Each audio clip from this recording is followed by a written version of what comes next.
Praise the lord.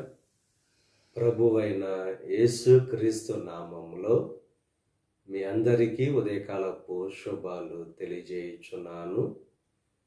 ఈరోజు దేవుడు మనకు అనుగ్రహిస్తున్న అతి శ్రేష్టమైన వాగ్దానము కీర్తనలు 97వ అధ్యాయము 11వ వచనాన్ని చదువుకుందాము.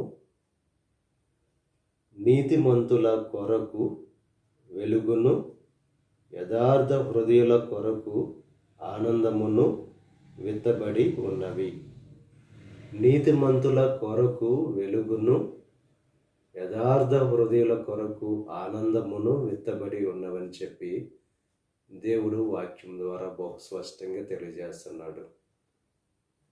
నీతిగా జీవిస్తే వెలుగు అనేది ఉంటుంది.